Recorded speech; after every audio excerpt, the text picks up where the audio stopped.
Welcome to Boomer Bongo Boulevard. I was looking down as we started because I hit my stopwatch and didn't go. And that's what stopwatches do sometimes when they're on your wrist. But welcome once again to Boomer Bongo Boulevard, Season 3, Episode 12, number 102. I'm Mike Just Mike. Along with me is my brother Ron Just Ron, talking about Boomer stuff. And today we're going to talk about comic books. We've referred to them a lot because we're interested in them. We've talked about comic book movies a little bit, a few things like that. But we haven't just talked about the habit of reading comic books that we both had when we were younger, and a lot of boomers had. And Ron, in my case, it went away. I stopped reading comic books because it wasn't because I really lost interest. It's because, well, it was a little bit. It was mismanagement by some of the comic book companies and that kind of thing, Marvel and DC. But it was also because they just got so darn expensive. And as I got older, I was paying more and more my own way. And 25 cents really never has been a lot of money, except I guess maybe during the Depression. But comic books just got too expensive, and I got away from it. Boy, for years, I was reading them. I was reading some comic books and have a stack of them, and brought a few. And I think you brought a few tonight. I'm Mike Just Mike again. I'll repeat it. And he's Ron Just Ron. Go ahead, Ron. Well, what do you? I didn't bring any individual ones. I just got out some of my collection, thing where it's got a bunch of them collected. Because it's just easier to deal with and easier to find. Okay. But I remember I got into comic books because you had comic books around, my whole life, and then that what really kicked things off. I remember you took me for the first time to buy some comic books, and the first one I ever bought myself was Fantastic Four 144. Yeah. And Doctor Doom. I recognized Doctor Doom on the front. Sure. I was like, all right, I got to get Doctor Doom. And then not too long after that is when I broke my leg. That was when I was in second grade. I was in the hospital. That's right. And you and our brother, Randy, went and bought me a whole bunch of comic books, like a stack like that. And I can remember every single one of those issues, and I still have every one of them, too. Oh, wow. Yeah. Well, Randy had an extensive time in the hospital when he was younger. And a good friend of his, I won't say his whole name, but his name was Grant. And that Grant brought over, after Randy was home and he was staying out of school for a little bit, he brought over a nice stack. Now, these were old comic books. They didn't buy brand new that Grant brought. But a big stack of, I don't know, probably 60, 70 comic books. Yeah. And we read through those. And I'm sure that a few of those slipped over into my collection. We all had our own collections of comic books, but I can remember reading them. I would help him. Whatever he wasn't reading, I was reading. And comic books, they weren't so soap opera-ish back in the 60s. Yeah. They were, when I was in elementary school and early middle school, they weren't so soap opera-ish. They were mostly self-contained. They would have you get a Flash comic book and you just read about the Flash and some enemy or something was threatening the world, and the Flash, a DC character, by the way, if there's anybody who doesn't know who the Flash is, but just a dude that could run real fast. That was always a concept that showed up in Marvel comic books, Quicksilver, and some older comic books. That's a pretty obvious one. Gee, what would it be like if I could run faster than anybody? I can tell you what it would be like if I would have been able to run way faster than anybody else. I don't want to get a bunch of gold medals in the freaking Olympics. What would have happened? I would have selfish route. I would have had to have satisfied that first and then be unselfish. Set myself up for life. I'd have gone straight to the Olympics. Absolutely. Because in reality, nobody's that good. Hey, I might have solved some crimes, I do remember. I can't remember which Olympics it was, but there was the guy at the time, whoever it was at the time, who was the world's fastest man. Yeah, who was in an airport and going from point A to point B, going to a track meet. The Olympics had just finished up, and he had just won the Olympic 100 meters, and I think he was in Australia doing Yeah. some kind of, maybe a demonstration or competing Yeah. in a meet or something. But he was in the airport, and some dude came running by and grabbed one of his bags and took off through the airport. And this, Bad move. according to many people, this Olympic champion took a second, like looked left and looked right to some other track guys that were with him. Like, did you just see what I saw? And the guy's 50, 60 yards away. And the Olympic, yeah, I mean, people have no idea. They have, unless they've been on a track with world record holders, which I have been. I wasn't one of them. I was one of the guys getting smoked by the world record holders. But I actually had a teammate who was a co-world record holder in the 60 meters dash. And those guys, they just, 1 minute they're standing there, and the next minute they appear, next millisecond, they appear 30 yards away.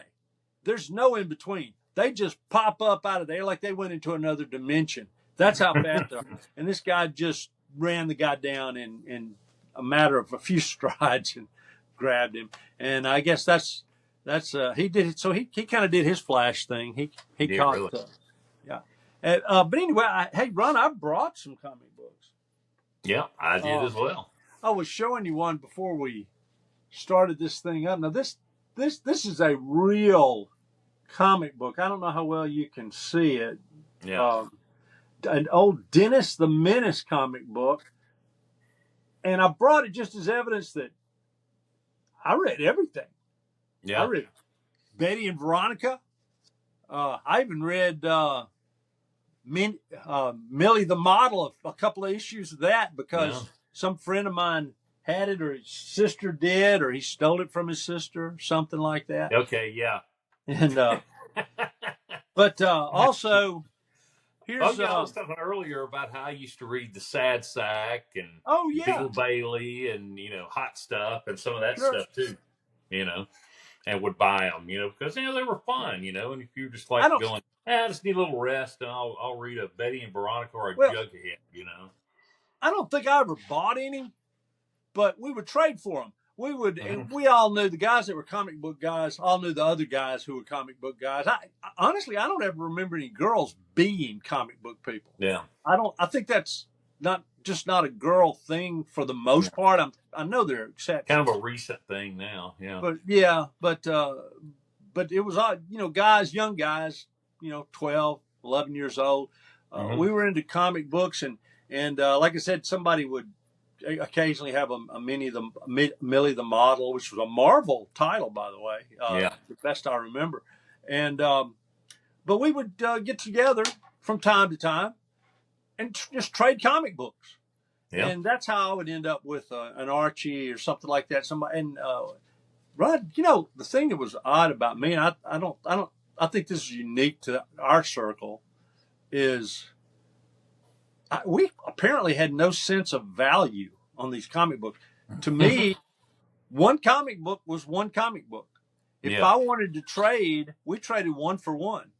Yeah. And but now with grown-ups, if you were just flat trading comic books without any currency changing hands, the currency would be how valuable was the comic book. So if you had a really good comic book now, you'd probably say, well, I got to have at least 3 Fantastic Fours for this. Yeah. We never did that. Did you do that? Did you trade comic books? No, I never traded a comic ever. Oh, gosh. Yeah, we traded to read them. You could read more. Yeah. You spent this one.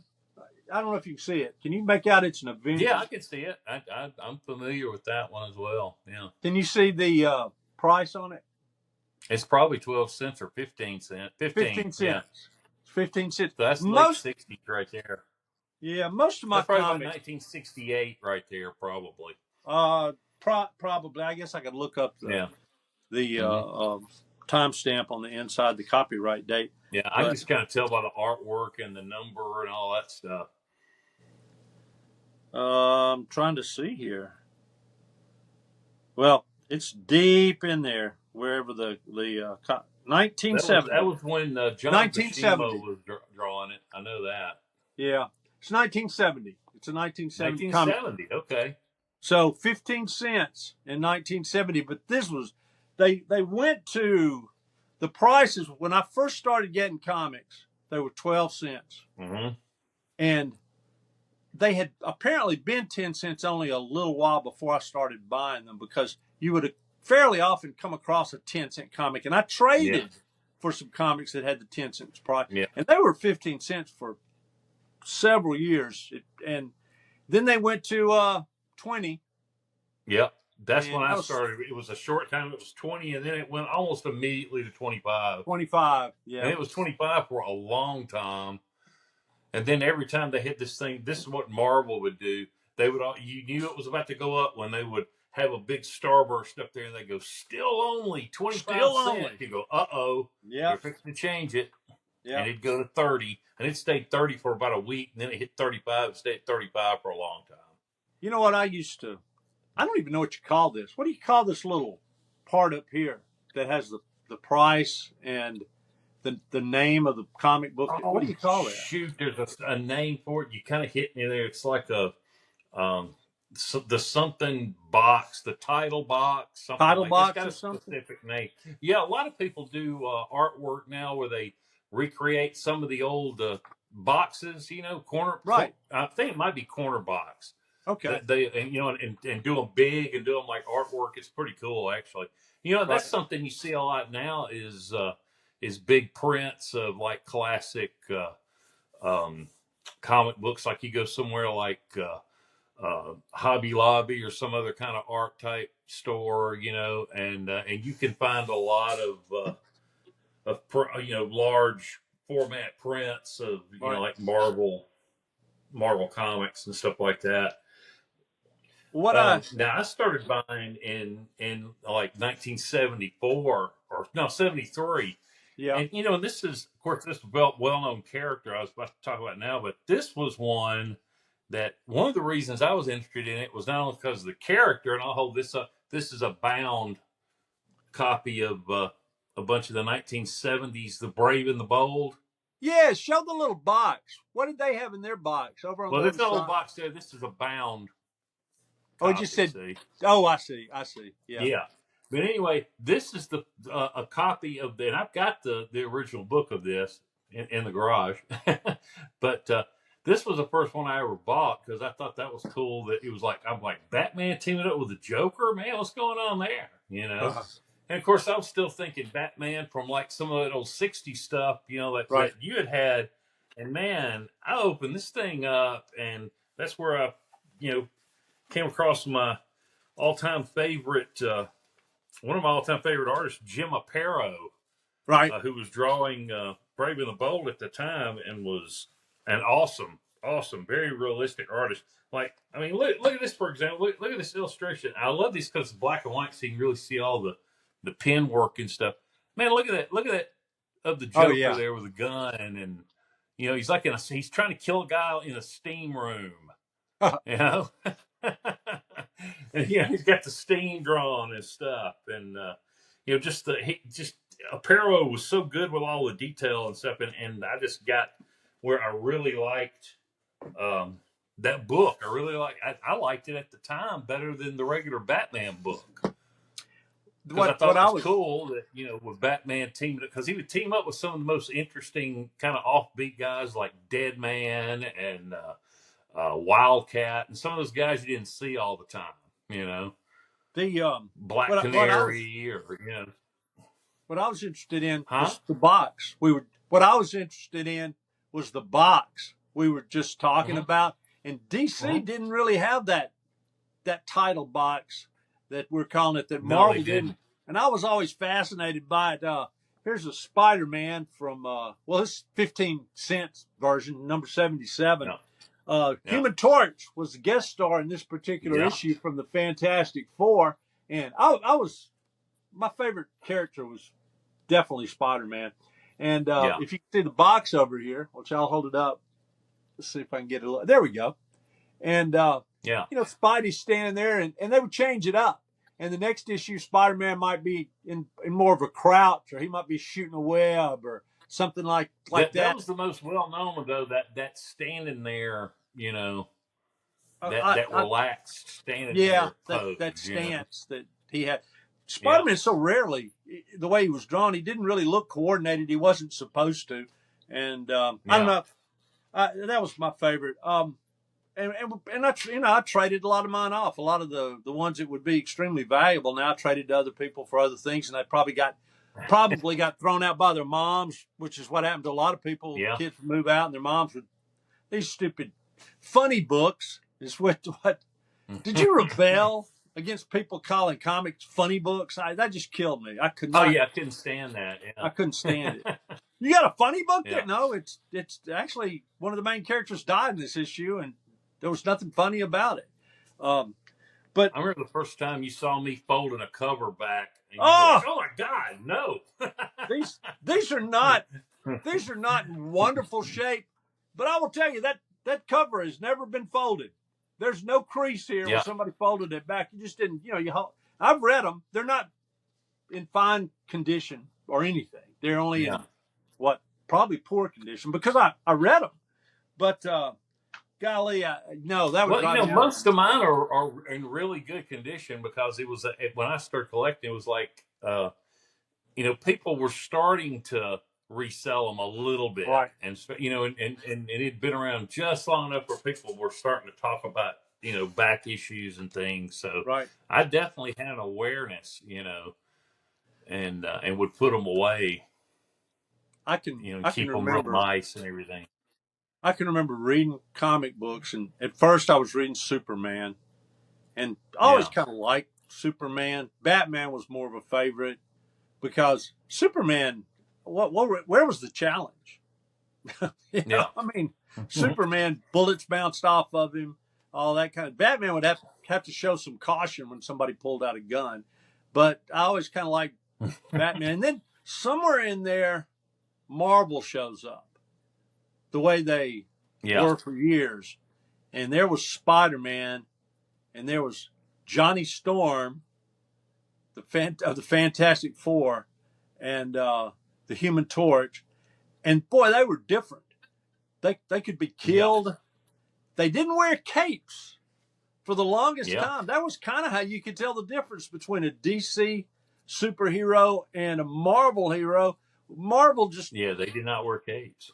They didn't wear capes. Spider-Man didn't wear a cape, and it bothered me at first because I'd kind of gotten accustomed to the guys wearing capes, and all of a sudden here's this Spider-Man guy, and Johnny Storm seemed a little. It's all unrealistic, but Johnny Storm seemed a little unrealistic, and then Peter Parker shows up, and that was it. Spider-Man, all-time favorite character. Who's your favorite comic book character? Well, I would have to say probably. Spider-Man as well, but I have affection for other ones like I've always liked the Flash a lot. Yeah, I liked Flash because he just had one power. He didn't have like this select. Superman has things like super hearing and super smell and super teeth brushing ability. And super. This right here. He wore a super jock strap. Superman. Everything was super with him, and it was just kind of sometimes hard to take. And his disguise was stupid. His secret. I'm not down on Superman, but this is the way I was thinking as a little kid. I'm like, those glasses are the dumbest thing. Go ahead, take your glasses off, Ron. Take your glasses off for a second. Take them off. Where'd Ron go? Yeah. Where is he? There's a stranger in his place. What? Who is this guy? Come on. Well, it's funny. I've actually seen a couple of things here recently that were pretty funny. I'm talking about that. This guy was explaining Superman's disguise. He always thought that too. He said, I thought that until he said one time, he said, have you ever had this happen? He said, like, let's say it's even somebody you work with maybe, or somebody like maybe a UPS guy or a postman you see all the time. And he's always wearing the same thing every time you see him, kind of like Superman. Yeah. So, and then one day you happen to run into him at a club, and he's wearing a suit, and he's not wearing a hat, and his hair's done different stuff. And he goes, chances are you're walking right past him. Right.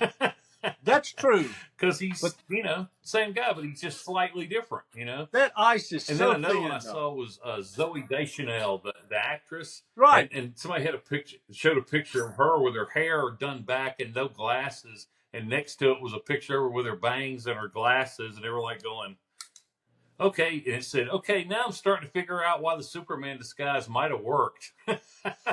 Right. With regular people on the street. But you had this Yeah. one girl he was dating as Yeah, Superman. see, that's the one that didn't make sense. Yeah, that And saw both then of them all the and time. she couldn't figure it out. And Jimmy Olsen, who was supposedly his best friend, who saw Superman all the time and worked with Clark Kent, and you put on a pair of glasses and you're like, what? But the point was Yeah, Spider-Man had a disguise that would fool anybody. He had this whole thing he yeah, pulled down over his face. It didn't matter who was under there. You weren't going to recognize him, and he's not talking much, if at all. And if he is, it sounds like this yeah, because you've got this going, and all he's got to do is, talk a little lower. And the few times he has to talk, he just think I need to make my voice sound a little different and talk a little faster, talk a little slower, probably slower. And that's what yeah. I liked about Spider-Man. And he was really strong, and his fingers were sticky. He could crawl up walls. That was it, right? He had Yeah, web, but he had to make a yeah, web slinger thing. He was yeah. a scientific genius. What always bothered me about Peter Parker was he invented this cool web shooting thing, and yet he was always talking about how poor he was. It couldn't sell He could have sold that it. to anybody. Hey, sell this. You just Yeah, see, that's touch always your the pop biggest finger, unrealistic press the thing about button. superheroes because nobody's that pure and good of heart. Well, I mean, you can be. Nobody. I don't care. They're just Hey, Ron, not. you can be pretty pure of heart and still want to make a couple of bucks because you invented something cool. Yeah. You're not a bad guy because you invented Yep. something. He could still swing around on his, Yep. whether he sold he could have just sold it to other Yep. superheroes. Some of those guys were loaded. Yep. But I love Spider-Man. I love that he had problems. I love that he had girls would break up with him. I love that he got bullied at school and couldn't really figure out how to do anything about it. I love that he was worried about something happening to his Aunt May. I like that. I like he worried about things. Superman Yeah. didn't seem to worry about very much, and this is coming to turn into a bash and Superman thing. But I just liked all that about Spider-Man, and then the Fantastic Yeah. Four. Well, I guess for my second favorite, was Fantastic Four your second favorite?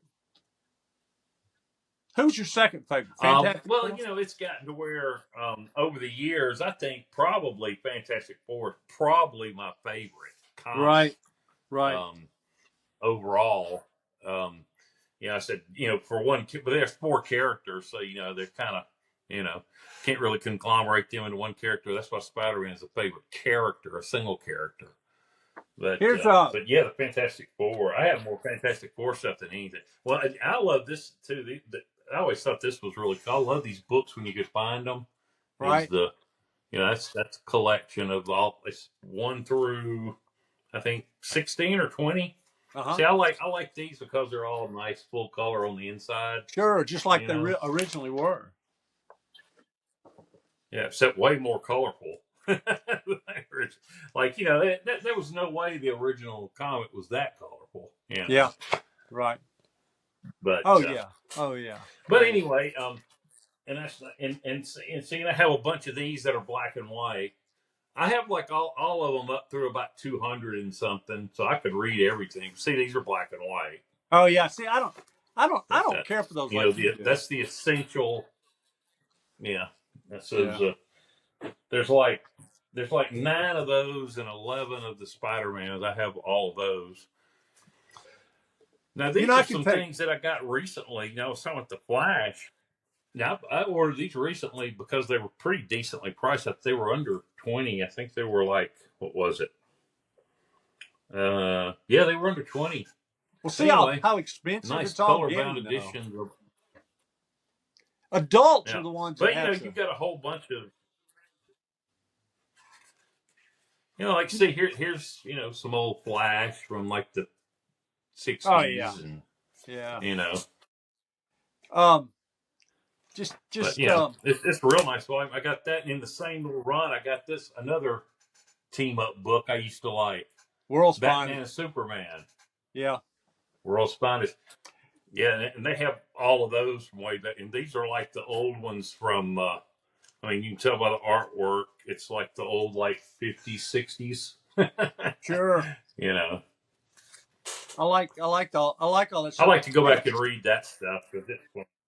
but you're kind of coming back to the original problem as to why I quit reading and why you quit reading it at a certain point, for at least for a while, which is Yeah. that everything got so expensive. I Well, I've mean, had spits it and took starts, adult you know. money to buy comic books. You know, Ron, it took adult money. Takes Yeah. adult money to buy Hmm. comic books. Kids don't have the money to do it now. Of course, they've got 473 channels and they watch, Mm.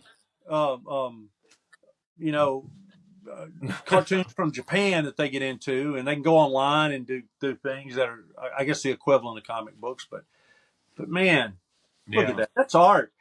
That's art, Ron. Oh, yeah. Look Yeah. how great it Oh, is. I love that. That's that, the first part of that Hulk versus Thing fight, Yeah, which is so awesome. there's The no Thing stopping him. Amuck. The thing's I always gone liked the way mad. Bushiba drew the Thing because, you know, Thing just looked, he looked badass. You know, he Yeah, looked like he was trouble, you know, yeah, oh yeah. when Bushiba drew him. Well, that's Because he another always thing. had that real, you know, Well, Marvel like was he was in a foul mood, you know. didn't it seem like Marvel was always looking for a problem to throw into the mix, and that's what I think you're right. I think that's what really made the Fantastic Four different was the Thing. He couldn't Yeah, become the Thing and then go back to not being the Thing. He couldn't change and then not change. He was yeah, just the Thing all the time. He was a monster and he frightened people. And the Hulk was one that yeah, just became increasingly popular because I think it took a little time for the Hulk to catch on, but people realized that's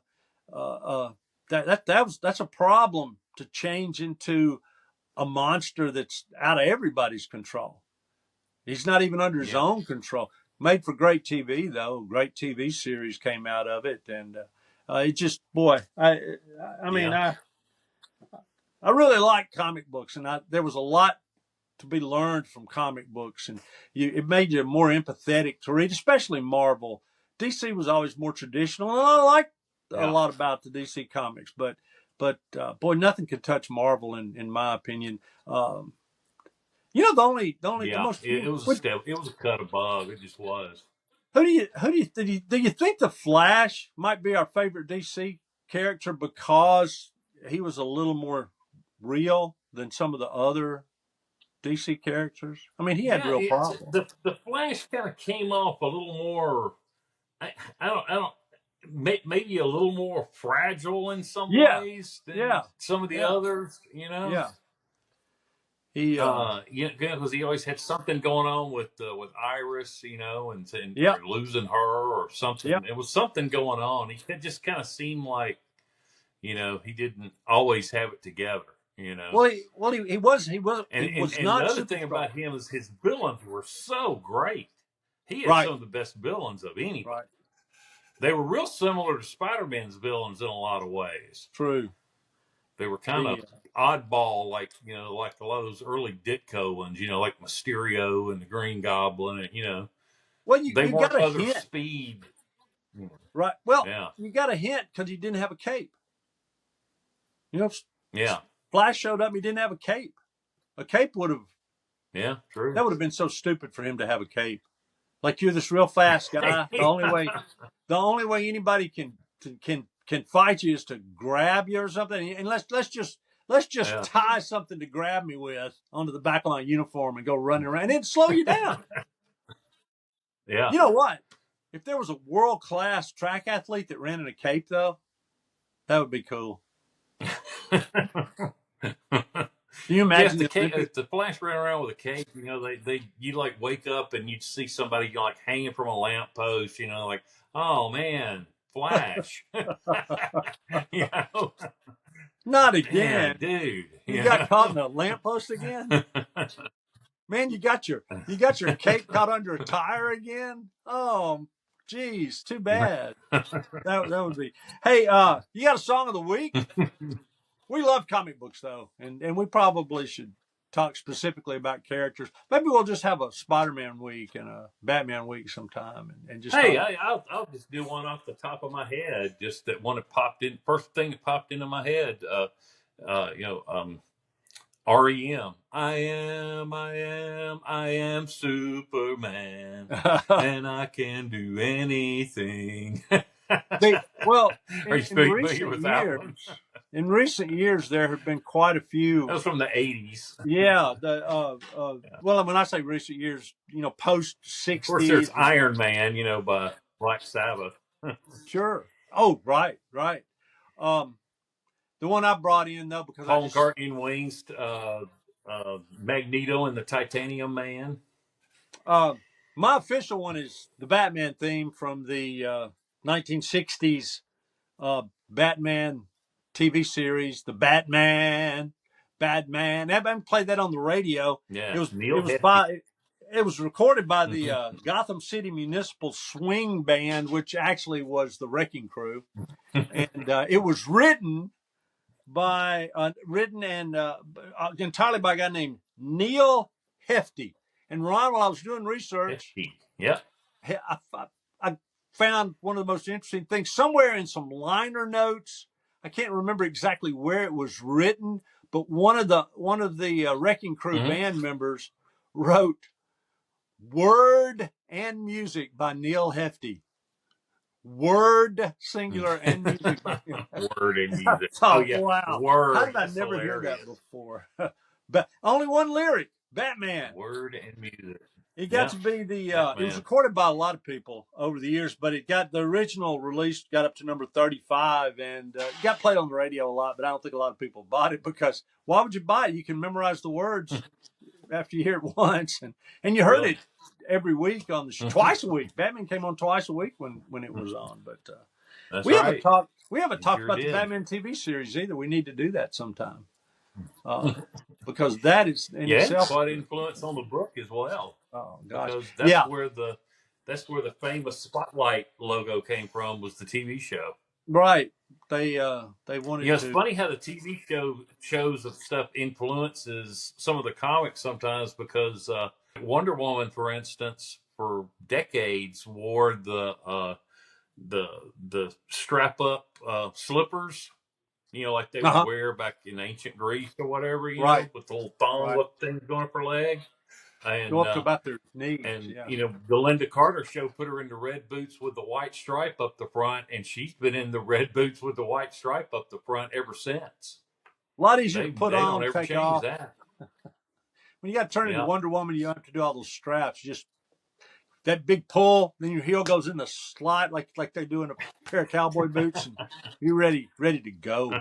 Why would anybody wear boots to fight Yeah. crime, though? Maybe we ought to do a show about all the problems that we have with superheroes and all the things that you have to overcome Well, in Peter order to Parker had to play wear along. long sleeve shirts year round, man. Come on. That's right, because Oh. Spidey. And remember the Flash. We were supposed to believe he had a change of uniform in his ring that he invented for himself, and Yeah, the uniform would just super spring out. compressed. Yeah. Right.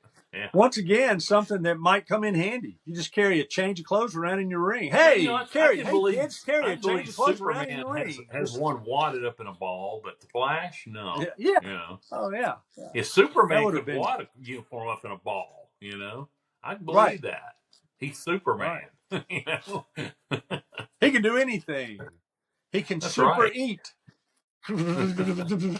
All kinds of super stuff. And Ron, I mean, we're going to probably talk more about comic books somewhere down the road. But for right now, it's time to wrap up Boomer Bongo I Boulevard. didn't even come It's been close to fun. touching on anything that I Yeah, had we'll here. come back to it. We can do another We will one. come back to it again. Yeah. Oh, Yeah, we've got lots to talk about. We can do it one more time somewhere down the road. All right. See you absolutely. later, Ron. Good visiting with All you, right. Ron. Just Ron. All right. Same here.